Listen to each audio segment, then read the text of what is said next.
안녕하세요, 월천대에서입니다. 오늘은 전세 계약할 때 살펴보아야 할 항목들을 알려드리기 위해서 영상을 찍게 되었습니다. 전세 사기가 워낙에 기승을 부리고 있다 보니까 이 영상이 꿀팁 정보 영상으로 도움이 됐으면 하는 바람에서 인사를 드리게 되었습니다.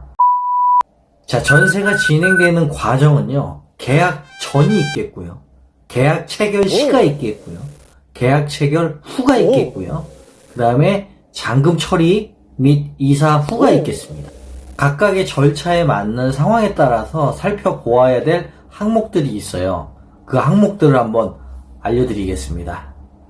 자, 계약 전에는요, 먼저 물건 상태를 봐야겠죠. 큰 하자가 있는지, 누수가 되는지, 배관이 파손됐다거나, 지하주차장 크랙에서 뭔가 이물질들이 떨어진다거나, 불법 건축물은 없는지 등등 물건의 현 상태를 직접 확인을 해야 됩니다. 그리고 권리관계로 파악해야겠죠. 물건의 상태를 직접 확인했다면 그 내부 속사정, 권리관계, 선순위 관계 이런 것들을 파악할 필요가 있습니다.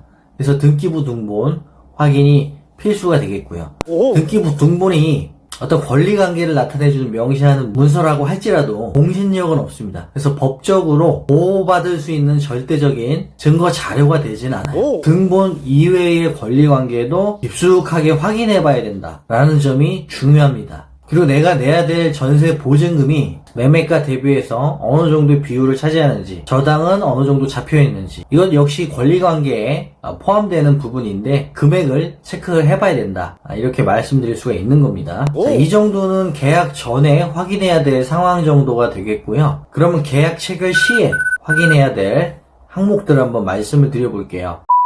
먼저 임대인이 세금이 체납되어 있는지를 확인을 해야 됩니다. 임대인이 세금이 체납되어 있다면 경매로 넘어갈 가능성이 굉장히 크다, 이렇게 볼 수가 있어요. 자기 자산인데 그에 대한 세금을 성실히 납부하지 않는다라고 하는 것은 전세 보증금을 온전하게 돌려줄 가능성이 굉장히 낮다고 볼 수가 있겠습니다. 그래서 임대인의 세금 체납 여부를 꼭 확인을 해야 되고요. 그리고 임대인이 실제 본인이 맞는지 그것을 확인을 해야 돼요. 불가피하게 대리인이 계약 체결을 하게 된다면 위임장과 인감증명, 신분증, 인감도장 등을 필수적으로 확인을 해야 됩니다. 그리고 또 한 가지, 임대인이 개인이 아니고 법인일 수가 있어요. 웬만하면 법인은 피하기를 추천드립니다. 법인도 상관없다.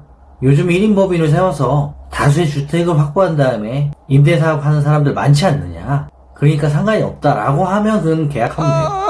하지만 저는 그냥 비추를 드리는 겁니다. 법인은 파산시키고 날릴 가능성도 염두에 두고 시작하는 게 1인 법인, 부동산 매매 임대업이기 때문에 웬만해서는 법인을 피하시는 게 좋다고 말씀드릴 수가 있겠어요. 또 중개사를 끼고서 이제 계약을 진행한다면 그 중개사의 등록번호를 조회를 해봐서 하자 없이 중개사무실을 운영하고 있는 것인가 를 체크를 해보셔야 되겠습니다. 다음으로 계약 체결 후에는 어떤 상황들을 또 확인을 해야 되는지 말씀을 드려볼게요.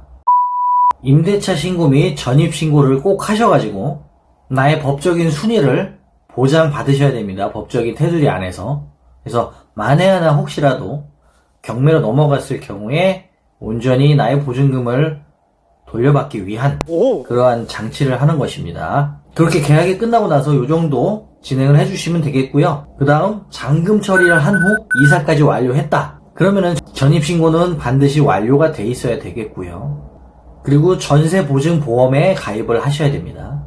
허그나 HF나 SGI 서울보증보험 등 정부 차원에서 보장하고 있는 보증보험에 가입을 하셔가지고 만에 하나 전세보증금을 돌려받지 못하는 상황이 됐을 때 돌려받을 수 있도록 그렇게 가입을 해 두셔야겠고요. 이것은 계약이 진행되기 전에 제일 먼저 확인해야 될 부분일 수도 있어요. 이 부동산을 전세로 계약을 했을 때 전세 보증 보험이 가입이 되냐 안 되느냐는 계약 전에 확인을 한번 미리 해보시는 것이 좋겠습니다. 가입이 안 되는 물건이라고 한다면 좀 더 고민을 깊게 해보셔야 되는 부분이 되겠습니다. 어쨌든 보증보험에 가입을 하셔가지고 완전히 전세 계약이 끝난 이후에 잔금 치르고 나서까지도 안전하게 세팅을 할 수가 있는 것이죠. 사실 법적인 측면에서 전세 사기라고 한다면 임대인이 전세입자한테 기망행위를 하고 전세 보증금을 받고 돌려주지 않는 그러한 관계가 돼야 되는데, 법적인 테두리 외에서 세입자 입장에서, 전세자 입장에서 본다면 그냥 내 보증금 못 돌려받으면 그게 전세 사기지 않겠습니까? 기망행위가 있었든 없었든 결국에 내 보증금을 못 돌려받는다. 그러면은 전세권자 입장에서는 그게 전세 사기나 다름없는 거죠. 법적인 측면에서는 그것이 그냥 단순한 채무 불이행으로 해석을 할지 몰라도 감정상으로는 그게 전세 사기나 다름없다 이 얘기입니다. 그래서 전세 사기 유형이라는 것이 진짜 한도 끝도 없어요. 그래서 가장 좋은 거는 좋은 주인을 만나는 거예요. 여차하면 경매 넘기지. 아이씨, 다른 세입자가 들어와야 된 보증금을 돌려주죠. 라는 마인드가 아닌, 어떻게든 보증금을 만기가 됐을 때 돌려주는 주인. 그런 주인을 만나야 되는 게 일단은 가장 중요하지 않나.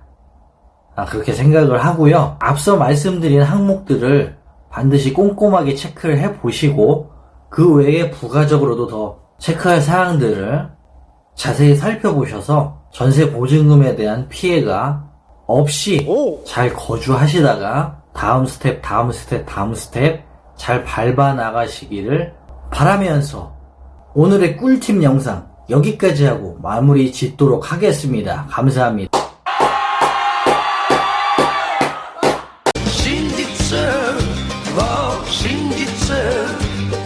真実だけが頭を垂れる